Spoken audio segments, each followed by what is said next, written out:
Okay. Okay, what? Okay, I believe you.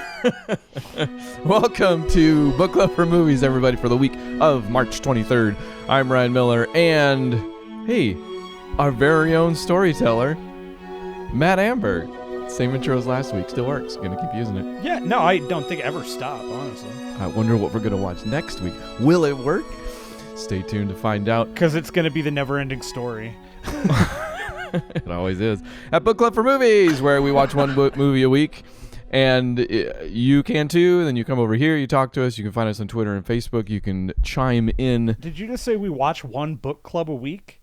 I don't know. It's too far in the past now. Either way, no, I hope it is. Yes. All right. You're delayed again. Is this because of the virus? I don't know.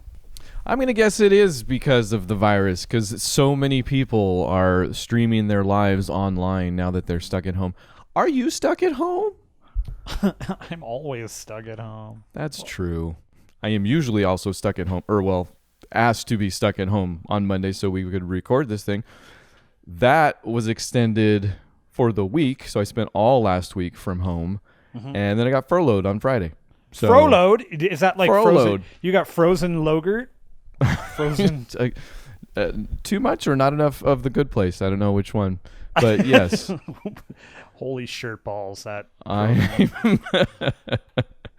am without work, without one of 3 jobs, 4 if you count this one, I guess, technically. So I'll be all right, but I have to think of other stuff to do. So, well, darn it all to heck.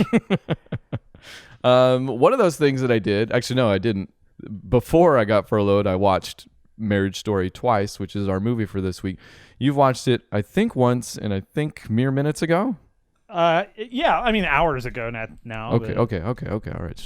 I guess you need time to wind down after that movie. I guess. I'm more interested in any synopsis that you might have. Oh yeah, are you now? Are you? You might be interested in this. Okay. You know what? Let's try it. Let's see what happens. Okay, let's go. It's called A Marriage Story. You make it sound like this is a crazy idea I've had off the cuff. I have never been a privy to or a party to a marriage story, a marriage discussion, any of this stuff. So I don't know what you're into. The one actual repeatable thing we have on this show. But there might be a new segment this week. So we might have 2 repeatable Sounds things. more like a suckment to me. Whoa! Getting in front of it. Marriage Story coming at you 2 hours and 16 minutes. Written and directed by Noah Baumbach. Starring ScarJo, Adam Driver, Laura Dern, Alan Alda, Ray Liotta, Merritt Weaver, and Julie Haggerty. Who doesn't love good Julie Haggerty? I love every single one. You gotta love anytime she pops up. She is always a delight, truly and effortlessly. Here is your Book Club for Movies synopsis for Marriage Story. More like Let's Get a Divorce by Noah Baumbach. Sorry, wait, let me read that again. More like Let's Get a Divorce by Noah Baumbach. There we go. That's, I think, better reading. Which one should I use? You know what? I think this is... You're going to have to Adam Driver me. I'm going to be your ScarJo. I always wanted to be in L.A., but see, now you're ScarJo. You know, a lot of people talking about this movie might be concerned with who's right, who's wrong. By the end of this, maybe we'll try and tease out who's ScarJo, who's Adam Driver. A drive. Ad drive? A driver? Yeah. Don't let the virus get to you, man.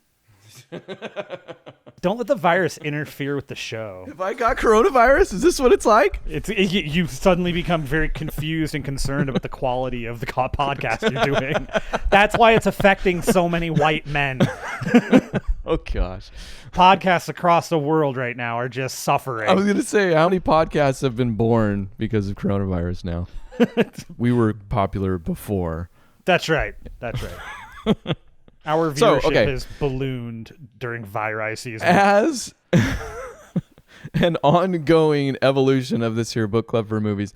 Last week, I mentioned that I want to spend more time reading up on these things. And that's right. I think it leads to a more informed discussion, and it's fun.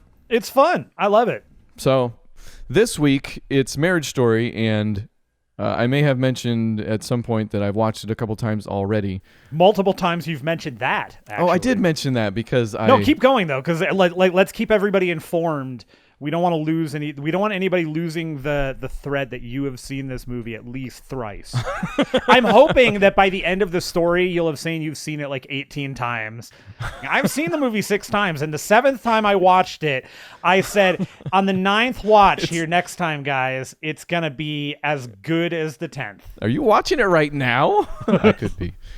So I see you're watching it on your watch. You're literally watching it on your phone, on your watch. the funny thing about this film is there just isn't much to that part of it. Like Once Upon a Time in Hollywood, we could go on forever about where that thing came from. This apparently begins and ends mostly with Noah Baumbach thought of a thing and made it. Where it might go a little bit deeper is that he's pulling, as he often does, from his own life experience. I mean, as any artist often does, obviously. But here there are direct correlations. And also within his career, the first time I heard about this guy, and probably the only reason I did is because it was while I was in college, was for the Squid and the Whale. Squid and the Whale.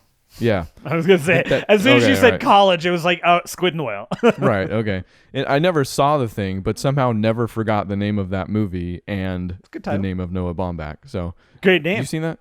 Yeah, long time ago. Okay. Long time ago. I know now that came also from his life experience, him being the child of a divorce. So, yeah, of a squid and a whale. Is that the mom and the dad, or the squid and the whale? Yeah, it's not animated. It's like real life. His parents were a squid and a whale. Like he's a human, and then he has a squid. It's a very touching and weird story. I feel like you might be right. I definitely am. Okay. So this comes from, and he hasn't been shy, I don't think, about confirming this, but he went through a divorce himself with Jennifer Jason Leigh. Or Rachel Lee Cook? Jennifer Jason Leigh. Well, pick one. They both have similar, there's one name that matches on both of them. I think they're very different people. One of them was Josie and the Pussycats. The other was Single White Female. You go how you want to go. Jennifer Jason Leigh. Okay. Okay. Good. So we're. I knew this all like at the drop of a hat, like minutes ago, and now I'm doubting myself again. Single white. Don't ever doubt Single White Female. I've never have and never will. Good. Jennifer Jason Leigh, which congrats, you got me to care about what star and or director is married to who, whereas normally it aggravates me to see that information. Thank you. I'm glad I'm finally being recognized for being an active participant in your knowledge gaining. I wasn't congratulating you for getting me to care. I was congratulating the movie for getting me to care. Well, you've never got me to care. Now we're talking high compliments. Finally, the truth comes out today. So that's it.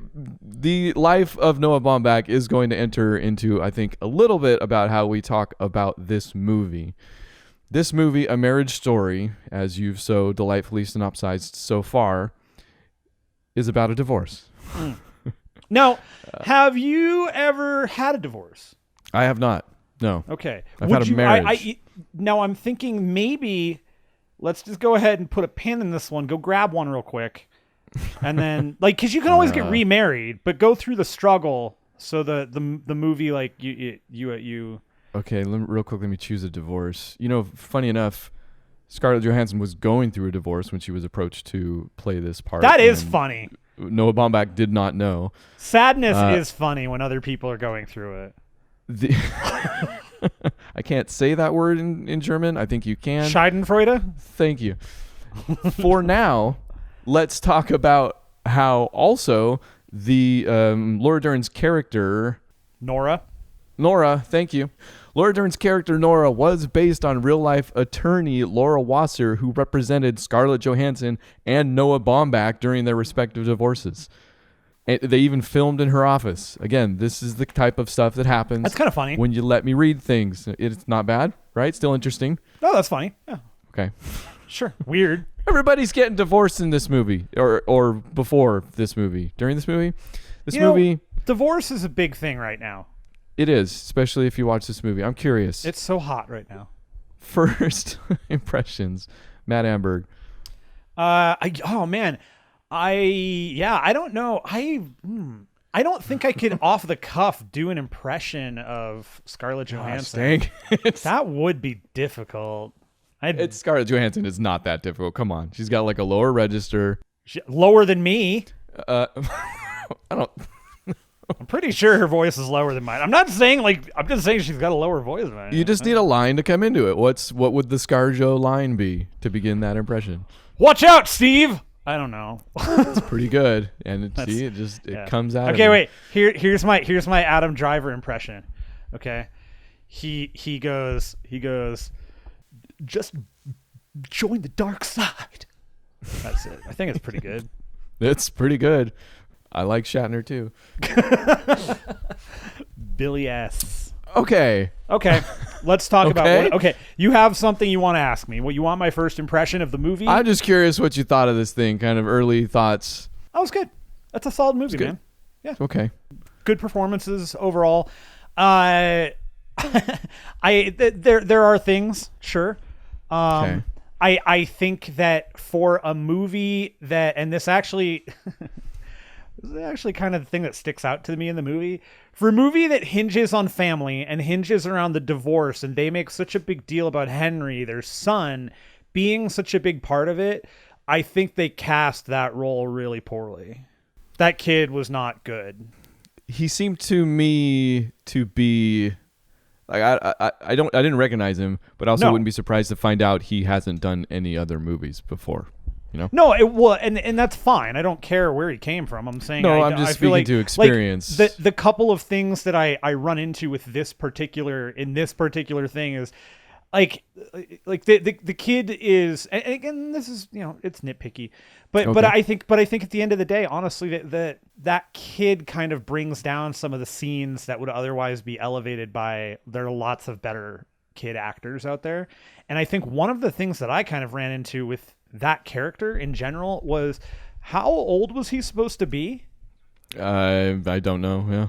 Because for that, whatever age he's supposed to be, like, they don't make anything other out of the kid other than he's just their kid. He's whatever. He's their kid. They love him and all that. He's not much of a character. Yeah, I'll give you that. But he's also like a huge focal point of the movie. Yeah. And one of the things that I kept running into, and maybe it's part of the story, I don't know. It wasn't given enough to me, and I just, that kid seemed awfully old to be having some of the, like, the reading stuff, and I mean, kids learn to read at different ages and all that stuff, but the way they're portraying him in some of the stuff, like, No, I gotcha.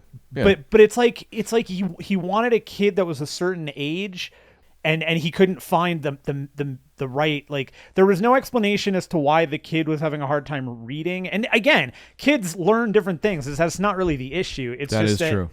It is just, they learn at different speeds and all that. But it was just one of those things that like in terms of, yeah, I mean, I guess it doesn't really need an explanation. It was just kind of, it felt very out of place in the way the movie focuses around him. There's nothing else about the kid other than he doesn't read real well. Like, that's the main focus on him in terms of, like, with dad. Well, yeah, So- and that's used as a way that he interacts with his father, because his father is much tries to teach him as I teach my kids, by helping him to work it out rather than just giving him the answer, and that doesn't work at first, even though it works later on. So that's how that's used. But you say focus, I would almost use pedantically, obviously, the word fulcrum instead.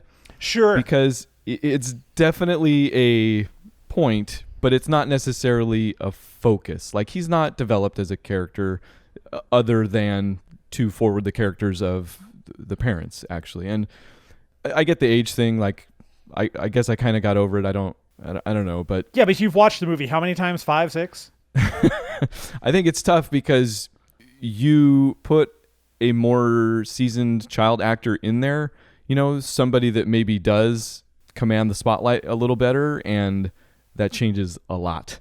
Like, this movie isn't about him, but again is in a very different way, in that the relationship we're dealing with here is the parents, and Sure. the child is a sticking point, obviously, because he exists. I mean, this movie wouldn't exist if there wasn't a kid. You know, a lot of divorces wouldn't exist, or would exist. Sorry, maybe the other way around, if kids weren't involved, type thing. You know, let's put it this way: The Squid and the Whale is about the kid, right? Sure, In that sure. instance, this Yeah. movie is not.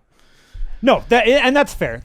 I think that for part of this story there is a disservice to that character, I guess, maybe then. Yeah, no, I think that character was definitely sacrificed a little bit in favor of something else. Even so, I started watching this thing at close to 1 a.m. I want to say, because I thought I could get through some of it before finishing off the rest. Just one of those things. I could not stop watching it. I had to turn it off, or I was gonna be bad at work the next day that I got furloughed for. I don't know. So should have kept watching it. Sure. But even when I picked it up again, just could not stop watching it. Well, okay, I am fascinated by that. So what is it? You were probably going to say, and here's why, and then I just cut it off. But I wanted to make it more dramatic. No. So what is it that draws you to this? Like, what is the I don't know. From the get, this thing just pulled me in before I even started watching it. And then I started watching it. I don't know. I don't usually watch movies like this. I still have never seen Kramer versus Kramer. And this thing just, I guess, all of the usual excuses. I think the performances are amazing. I mean, again, I don't know that I've seen Adam Driver, and I guess this is his 4th collaboration with Noah Baumbach. And I have since gone and queued up, I think, 3 other Baumbach films after this. So I'll probably get some of that, but I only know Adam Driver from Star Wars and SNL, which, granted, pretty good range there. That is not true. That is not true. You also know him from Inside Llewyn Davis. Inside Llewyn Davis, you're right. He's fantastic in that too, actually, though.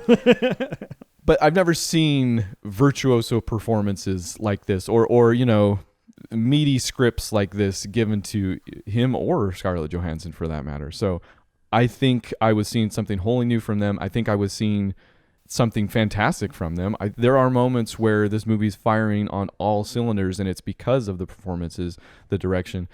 There's a scene early on where the movie begins with Charlie and Nicole at a mediator going through a divorce, right? And they've been asked to create these lists of things, or just things that they like about their spouse. The mediator, Robert Smigel, of all people. Right, yeah, that was really funny. Says, I love it when he appears anywhere, because Candy's like, my wife's always like, should I recognize him? And I'm like, no, you should recognize Triumph the Insult Comic Dog. But he says, we like to start off on a positive note. So the viewer gets both of those letters, but Scarlett Johansson then refuses to read hers, right? And so the first time I watched this, couldn't put it down, and then I was like, this is going to seem weird. I was like, Candy, you got to see this. Sure. So I watched it again with her, and by the end, I was like, what'd you think? And she's bawling. She's like, I hated it. I'm like, okay, cool. So it was great. But one of her sticking points was that she felt more could have been done, right? And that's probably a common sentiment when it comes to divorces. Like, did you really try everything type thing? Right. So we come into the movie here, and this was my response to her, was, I think we're meant to come in after that's happened. Mm-hmm. Like, after everything has been done. And granted, Adam Driver's character is farther along than Scarlett Johansson is, I think. Or, I'm sorry, no, that's backwards. No, she's farther along than he is. Scarlett Johansson is farther down that road than he is. She's the first one that goes out and gets an attorney and stuff like that. So, and it's actually in that first meetup with that lawyer, Laura Dern, that we get that scene where I think it's firing on all cylinders. We get Noah Baumbach directing this one shot where Scarlett Johansson is just making her way around the room. We never reverse to Laura Dern. We just hear her off screen the entire time. Yeah. And Scarlett Johansson is just giving a complete rundown of, kind of where things went wrong. The movie that maybe my wife wanted to see, them trying more. She kind of updates us on, I've already tried everything, and this is where we're at. Mm-hmm. And it's the first time, and it's early on, where you see benefits from that opening scene, I think, right? Where they explain each other and explain the type of people that their spouse is we get to see the person that Charlie has already explained in that scene with Scarlett Johansson. Scarlett Johansson just knows who she is in that scene. And I couldn't take my eyes off the thing, and that just kept going. That's a standout scene actually throughout the movie, because it is maybe one of the I get what you're saying from that, because that was filmed like a play. Like, it was filmed like the stage production of this would have been. In every respect of that sequence, that is like an actor's scene. Like they like actors will sit down and watch that movie and go, "Oh yeah, no, I can feel that on stage." You can hear the sound. Like, in my head, I can hear every footstep she's taking on the wood stage, and the sound of her voice, the way they recorded it, so that she did sound like she was kind of in an echoey bathroom a little bit when she goes to the bathroom. Right. And the fact that and there are little things, and it's a little thing. It's a really little thing, but something that sells that scene so much is when she does go to the bathroom. She doesn't go to the bathroom like she knows immediately where everything is. She actually goes to the bathroom and she looks to her left first to find to find where to throw out the napkin, and she goes to the left, and then she goes to the right, but the whole thing is played very much like you'd see on stage. And I think a lot of actors will watch that and go, that's fantastic. And it's also it's another thing that the Adam Driver's character Charlie is he's a playwright and a stage director, and that has to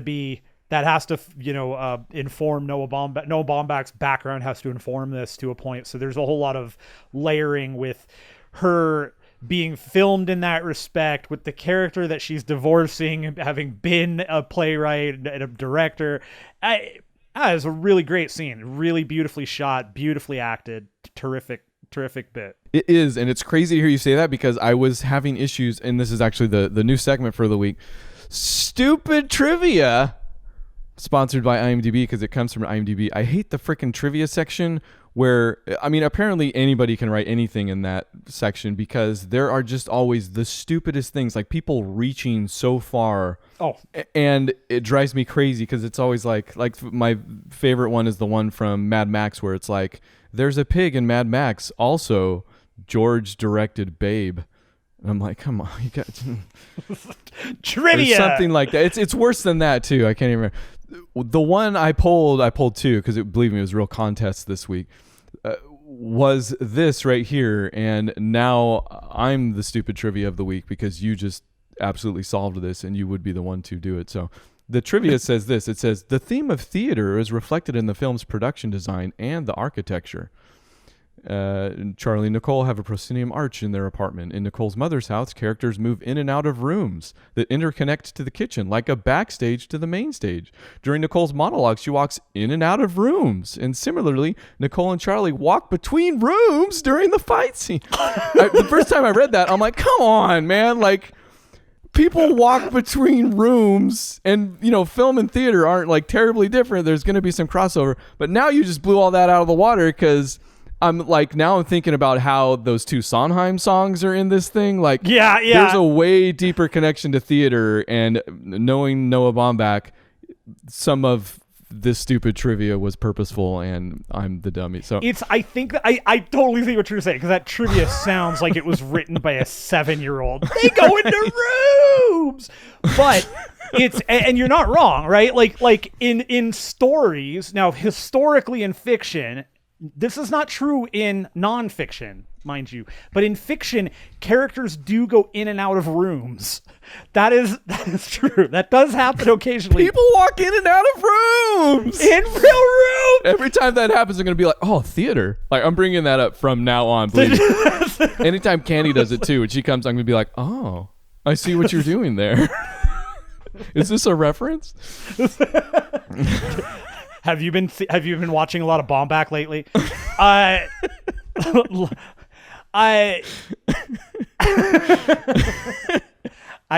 lost now. I don't know what I was going to say. We have the virus. But virus. But So talk more. Let me talk more. Again, you have a theater background, so I am on your side. Talk to me more about this. Like, do you think the film overall was really doing this? Like, oh, sure. The whole movie. I mean, there are a number of aspects. Like I mean, that, again, what I was gonna say was what that person said is absolutely ridiculous. But also, if you think about it from the perspective of when you watch a movie, yeah, of course, people go in and out of rooms, but try to put that onto a stage that doesn't film the same way. It doesn't look right. It's a very different visual, and there are certain sequences like that one with Scarlett. And like I said, I have to go back and think about some of them, but there's the ones that definitely come to mind are that, and then almost the whole final sequence where Charlie and Henry are having the the goofy the lady comes over to observe them. Oh man. His whole, but if you watch that again and kind of pay attention to the way that his house is laid out, it's the same thing. It's laid out just like a play. He brings the person in from far backstage. There's the slight wall that leads to his kitchen. The camera can sit back and he can kind of just do this. Like in so many respects, Baumbach can take the camera and just sway it. He can just go back and to the left and to the right because the room is just one. It's just one room. And I'm over here thinking, I guess probably from a more film point of view, that he's just doing these cool long takes. You know, like that's all that enters into my mind. I don't even see. I mean, and you're totally right. Like, I've got to watch the thing again, and I've seen it 7 times. That's the other. That's the other thing is how many. I got to pay attention to how many takes, like how many long takes there were. I've got some of that here for you. I'm willing to bet there are a bunch of them, and that's going to be why. Like you think about like again going back to that driver's apartment, Charlie's apartment, when Nicole comes in at the end and they're having their like. There's the tension of they've just had their first. We just saw them with Nora now going as hard as she can because he went out of his way and got Ray Liotta's character, the bulldog lawyer, on his side, and we just saw the kind of end result of that little bit, so we know how nasty that was, and there's that sequence that again, it's very much like there's a long shot there where that bit between him and her where he then finally breaks down and it's a really well done sequence. But again, so much of that movie comes off as a stage play for sure. Okay. All right. I can tell you what scene took upwards of 50 takes. Was it Alan Alda? No. You know, criminally undermentioned in all the stuff I've read about Marriage Story is Alan Alda. Like, everybody is, and rightfully praising Laura Dern's performance. She definitely does well. Alan Alda, I straight up don't know if he's just that infirm now or if the character, was it Bob? He's only in the movie for like 8 minutes. But he is, every minute he's on screen, you're just like, yeah. Bert Spitz. He disappears into that character. I don't know. Pretty funny. Pretty good. He's great.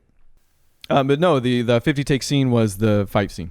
The big argument that, what would you call that? Maybe it's the third act break. It kind of feels like. Oh, the where he breaks down. Right. Yeah. That had to suck. That had to be an awful freaking day for him. But yeah, over 50 takes, Baumbach would take each actor aside separately and give them notes so that even though the whole thing was scripted, look, apparently none of it was improv, there would be notes that Noah gave that were meant to surprise the other person in the moment. So to get us there within the film, basically. Maybe we were already there, I guess, actually. Yeah, I mean, this is a movie that's less about what the story is, and it's more about the performances defining, like, that create the story. The story is as simple as any right, as simple as can be. It's a couple that just they're not together, they're not there anymore, and they've got to figure out how to not be a couple anymore while still maintaining a doesn't even have to be a friendship so much, but still being able to maintain a relationship, Right. because they have mutual respect for each other, but they also have, their child and all that. Yeah. That's it. Like you know that from point A to point B, that's it. There's no real like this isn't a surprising story in terms of what the the plot is here.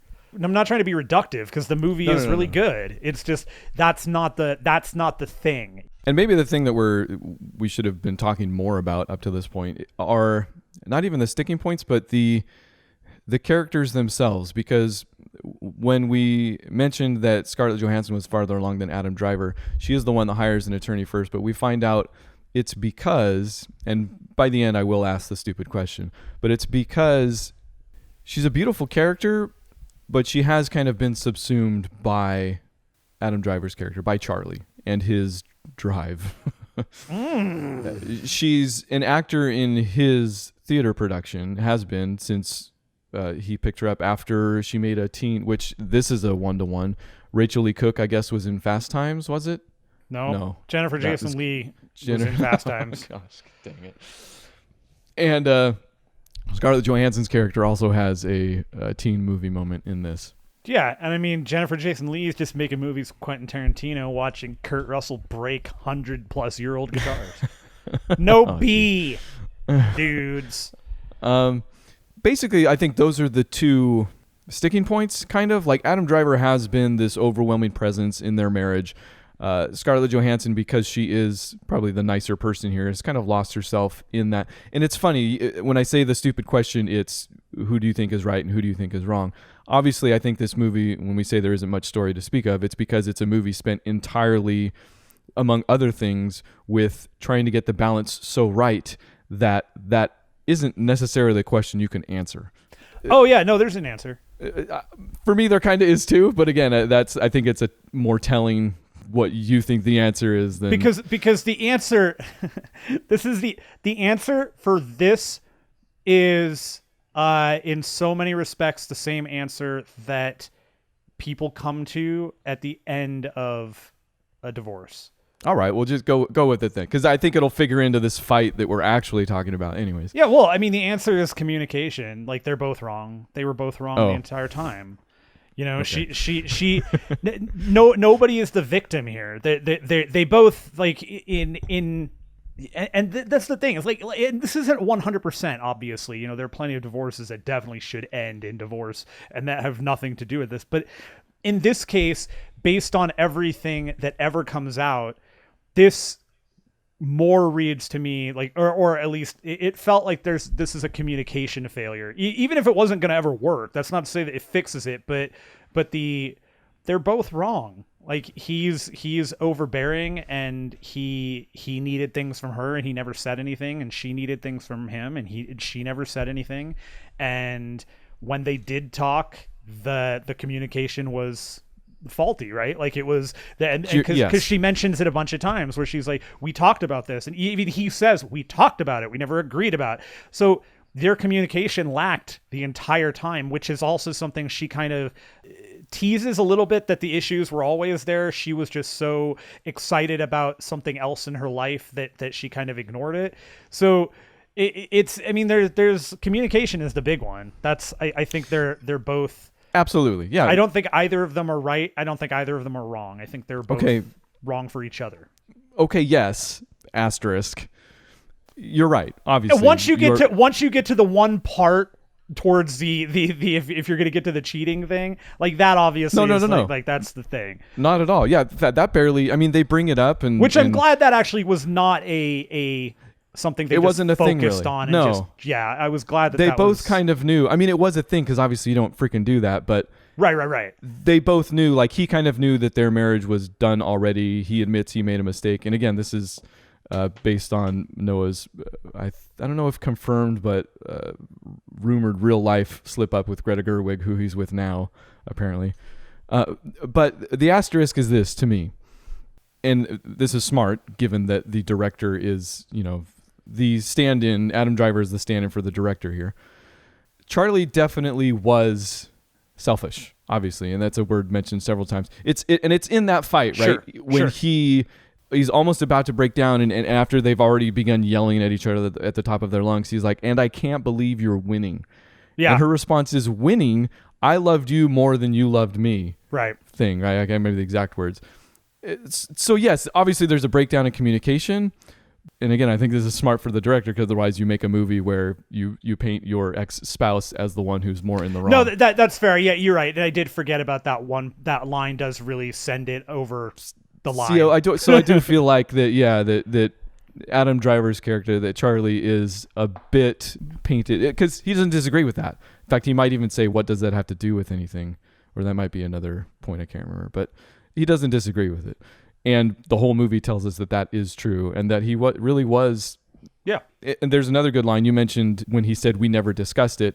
Laura Dern's character has a good line where she says, "Oh, so when it's something you want, it's a discussion, and when it's something, or no, when it's something you want, it's an agreement, and when it's something she wants, it's a discussion." It's a discussion, right? Yeah. That was a great line. Yeah. So those little things thrown in do kind of push me towards Adam Driver definitely being. It rightly emphasizes something that maybe Noah Baumbach saw in himself, or that we are meant to see in that character. Yeah, I mean, there's definitely, like, I don't disagree. I don't disagree. And it's not like he was or she was in the right type thing, but I think it does tip the scales just barely enough. That's not really the point of it either. It's yes. It's less about that. It's less. Again, I think you're right. It is his selfishness is ultimately kind of maybe the straw. You could say the straw that broke the camel's back. And you're right that in overall, Scarlett's character does have more of a, I don't want to say a leg to stand on, because again, it's not, that's not the point. It's not. I think it's just meant, I mean, it's probably meant to actually portray real life more than anything. I'm sure. I never met Noah Baumbach. Maybe he's being falsely magnanimous, but. Oh yeah. Do you want me to get him on the horn? We can just have him on the show. No. Okay. I've seen your movie 12 times. Can you? Honestly, it just comes down to characters. Like, that is who Nicole is. It's who we were told she was from the very beginning. That's what I'm saying. Like, we go till the very end, think about everything, all the back and forth, and think about, because there are times where, yeah, you're probably meant to, the scales are meant to sway a little bit, because Nicole has hired a lawyer when they said they were going to work it out themselves. Laura Dern's character, who's a huge feminist, not saying that's bad, but at sometimes to the point of making Nicole uncomfortable, and Adam Driver voices this many times, feels like she is doing things that Nicole does, or doing and saying things that Nicole doesn't actually want to do, which might be halfway true, but also might not be, because they do address several times. And that was one of those, that right there was actually one of those moments too, where It was a really, really subtle thing from Scarlett. Next time you watch the movie, pay attention to. I just did. Pay attention to that bit though, when he says that to her, because it's such a brief little thing on her face, but it's one more little notch towards that. Yeah, he's not really right, because he's predicating his own thing over on her. Exactly. I think she's saying things you don't want to say. It's like, oh, what do I want to say, Charlie? Right? Like, right. And it's that, like, there's that if he listened, and yeah, I mean, lawyers are going to lawyer, and I mean, don't trust him ever. But she does actually say, yeah, I just talked to her. Everything I'm saying to you, she knows what I'm saying to you, and you kind of get the feeling like there's that. I get why he may think that, because she is a lawyer, but on the other hand, she doesn't say anything that should make him think like that Nicole wouldn't know. You know what I mean? Like, it's nothing outrageous, and I think that's like he's so focused and so selfish and so self-absorbed that what she's telling me can't possibly be true. Yeah. And it's funny, because this is, again, exactly what me and my wife ended up talking about after the fact, because strangely enough, she felt, it was weird. She almost felt like Nicole was being unreasonable where I did not.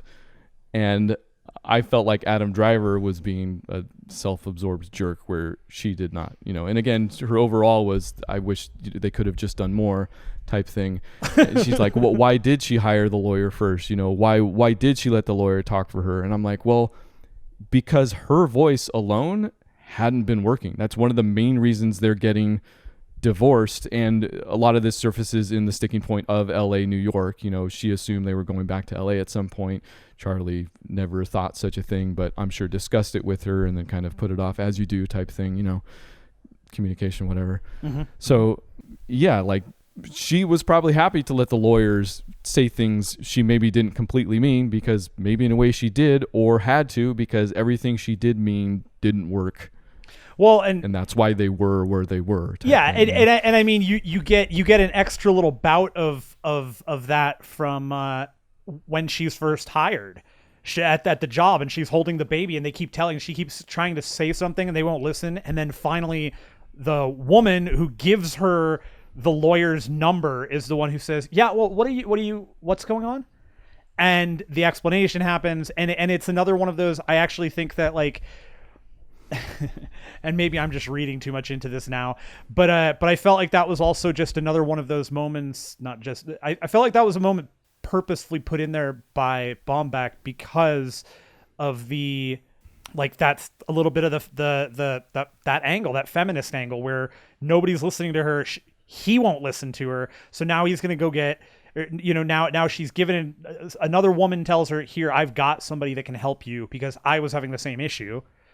Here's a woman who will be louder than you, and he will hear what you're having to say." Yeah, and I don't know. We could go on forever, honestly. Like, maybe. Regardless of what you thought about the movie overall, I knew we were going to be able to have a discussion like this because of the subject matter, because of the way it's portrayed. I mean, there's just. Hey, I've been divorced. Okay, I know what it's like. It's true. I never asked. You're right. You asked me. I didn't ask you. Would you like to lend us some insight here? Is there anything you want to even? Okay. No, sorry. My divorce is nothing like this. Okay. my divorce. Sorry. I can tell you my divorce. So my divorce was it was actually when it came down to all the actual this part, like that you'd be getting to in the movie. Relatively uneventful, actually. I found a mediator. We went to the mediator. The mediator wrote everything up. That was it.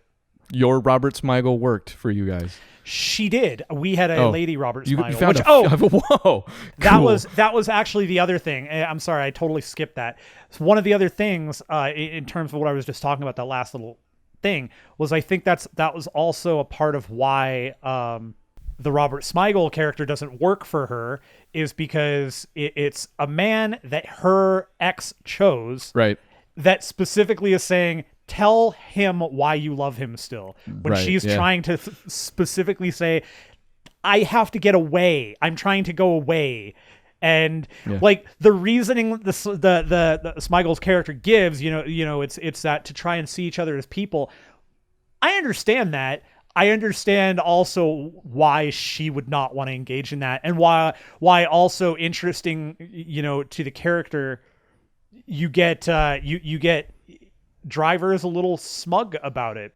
It's beautiful. Yeah. Driver's a little smug. Johansson's a stick in the mud, and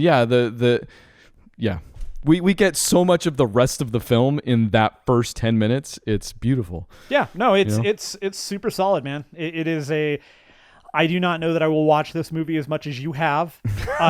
20 times, man. But it's a good one, man. That's a good flick. And for what it's worth, we do get what Robert Smigel wants to give them by the end of the film, right? Not the final scene, but the final gut punch, for gosh sakes, that is him, Henry finds that letter that she wrote and refused to read that day. And Charlie finds him with it and reads it out loud. They read it together because at this point it's the reading thing. He's successfully taught him how to read or come in after the fact. But it cements that it is a marriage story. I joke around at the beginning when I say it's a marriage story, which is a story about a divorce. I don't think it is the crazy thing. I think there's a reason why he named it a marriage story and not a divorce story. And quick shout out also to Randy Newman for giving us a score that doesn't make us want to commit suicide by the end. And I didn't even realize that was Randy Newman. That's funny. Right? Yeah. I don't mean that as an insult to Randy Newman, like his music normally wants you to commit suicide or something. It does, definitely. I mean that in the way that if anything was any sadder in this thing, like the music, you would be, I feel like, in a worse place by the end of it. And you're not. You're in a good place. There's no song about Jesse. There's no Jesse song, so it's fine. Yeah, that's true. Yes. For reference, see Toy Story 2. Yeah, no, don't ever bring it up again. I get sad thinking about that. It's like the saddest thing in any of those movies. I don't care what anybody says. That's a divorce story. Yeah, no, that is absolutely. That's actually, when you think about it, Toy Story is a divorce story. Several. I could talk to you about Toy Story 4 if you wanted for the rest of the show, but I guess we should finish this thing. Loved this movie. You do. Really, absolutely, incredibly love this movie. I've seen it 25 times now. It's crazy. I would give it 25 stars. Out of 25.5. Ooh, wow. I would see if you weren't going to say 26, I was going to have an issue, and you beat me. So no issues, perfect. No tissues. No baby. issues, no issues. If I could say anything about Marriage Story, it's no issues. None of them. Don't got no issues. One issue we might want to address. What are we going to do next week? It's funny you mentioned that. Do you have an idea? I don't. Oh, dang. For the first time in breaking my 3-week stint of having anything to force you to watch. Do you want to do any of those shows we talked about maybe doing? Would you like a reminder about what they are? Sure.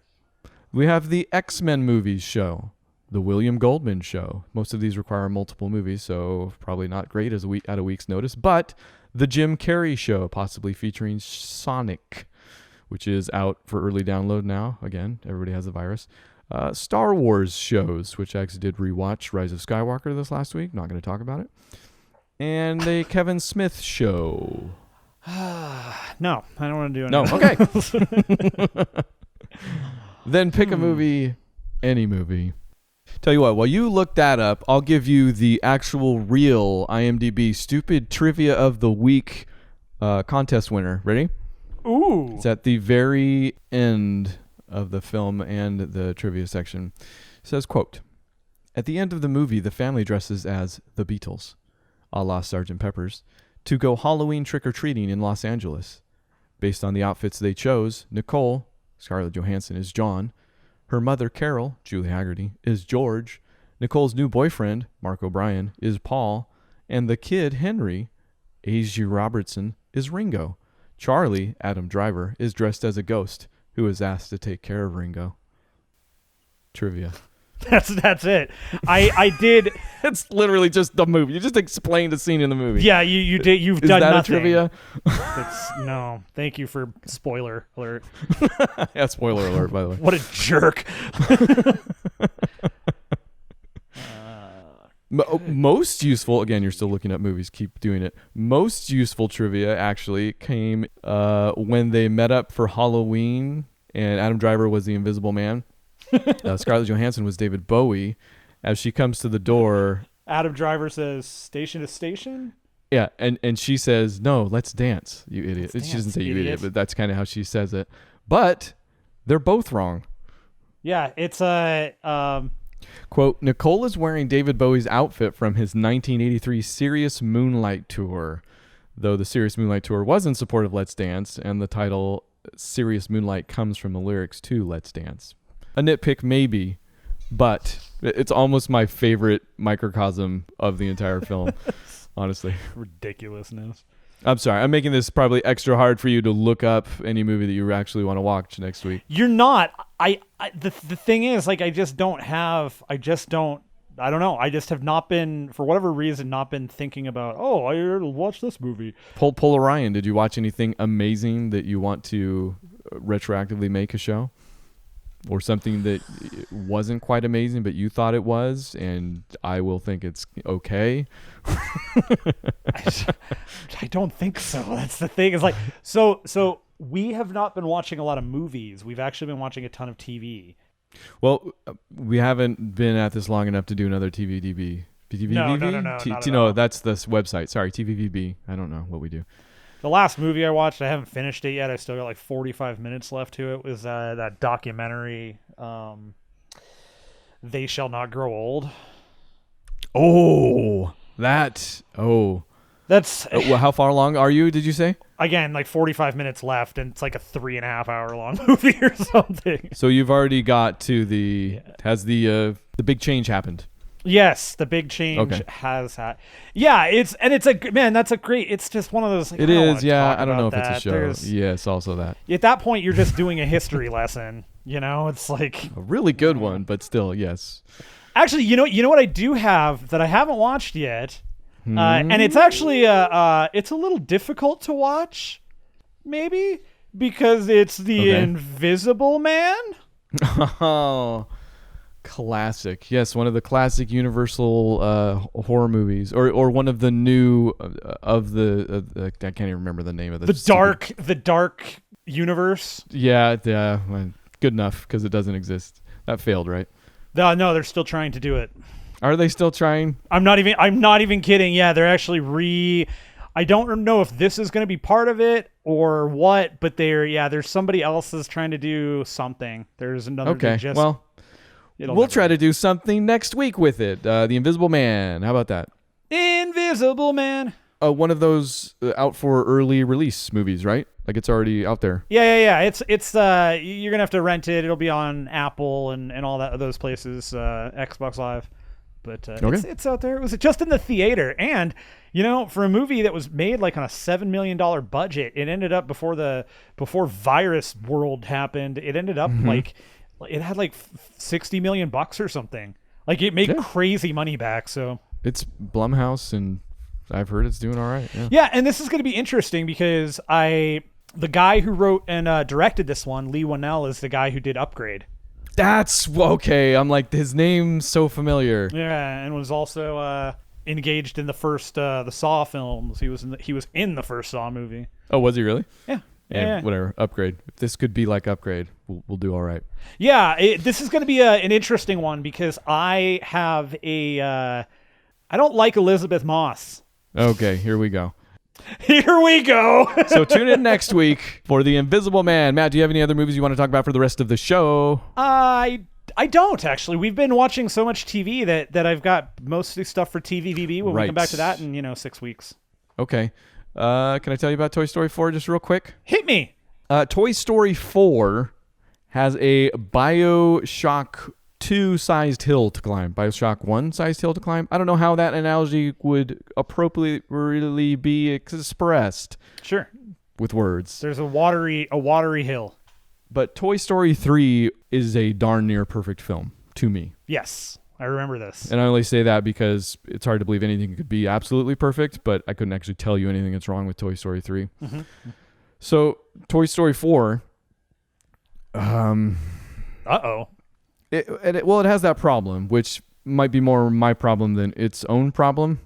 I try to unsubscribe from the whole other movies can ruin other movies type thing, but I also think there's a point where movies can start spinning their wheels, especially Toy Story, which has such a good track record of recycling the same exact storyline. Like, famously, I say...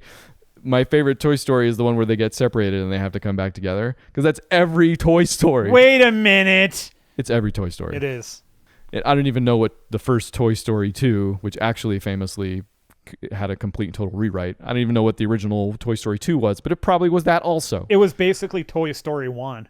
There you go. Yeah, I know that. Where they get separated and have to come back together. Yeah. A couple of things do make this movie worth watching, and one of them I think is Forky. Tony Hale's Forky. Sure.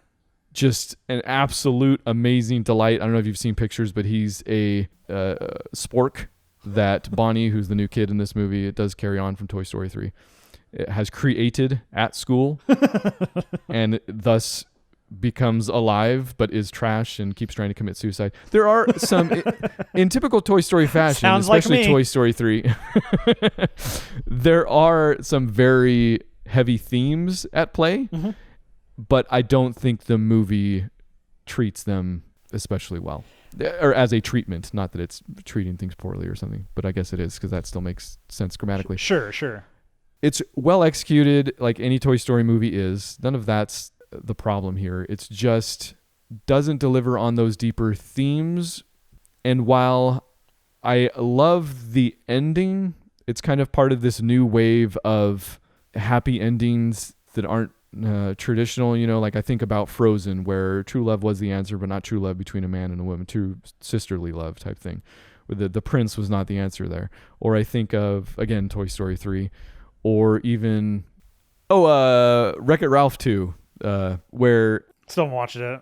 it's a crazy story on codependency and stuff like that. Again, there's some of that in here, and I like that the happy ending of this film. I'm going to spoil it 1, 2, 3, 4, or whatever. I know you don't care, but I'll take a little bit of time. So other people that care, you just skip forward a couple seconds only, unless you already did that, at which point you're coming back right now, and I'm still going to spoil it. So screwed up. Boom. The happy ending is Woody stays with Bo Peep. He separates himself from the group permanently, and that's the right and good answer right at the end of the film. I like that. I really, really like that because that's, different and also true. Because now it's done, and that now Toy Story 5, it'll be a whole movie about them trying to get back to Woody. It'll be like the search for Spock. Oh, I hope not. Gosh, yeah, that would be the worst. That really would be other movies ruining other movies. The best thing then would be that for them to find out that Woody and Bo Peep were trashed and they're gone forever. It's just burned. The trip there. I feel like I'm just giving it more credit than honestly anything the movie actually earns on its own, which is that's a bummer though. It's a bummer, but also it's a tall order. Like it was a tall order for Toy Story 3, and oh my gosh, it pulled it off. It's a tall order for Toy Story 4, and it doesn't quite. Like, those are deep themes that any treatment that does pull it off is a transcendent movie, kind of just automatically. So sure, that's fair. It's a Toy Story film in the end. You'll probably have fun watching it, kind of no matter what. And again, there are a lot of things that save it. Annie Potts is also absolutely amazing. Keanu Reeves, I don't know how, but realized was Keanu Reeves for a bit. I forgot he was in it. Yeah. Yeah. So there's plenty of good stuff about it, but yeah, that's kind of where I'm at. Toy Story 4. Somehow we connected that to A Marriage Story. Toy 4. Toy 4. Toy Story 4. Next week, we're going to do... The Invisible Man. The Invisible Man. I didn't forget. I just waited for you to make sure you knew. Hey, you can't see him. He's invisible. Where did he go? I don't know. I can't see him because he's a guy, but he's invisible. He's Invisible Man. Wow. So you've watched this as much as I've watched A Marriage Story. You already have the theme song memorized. That's exactly how it goes, too.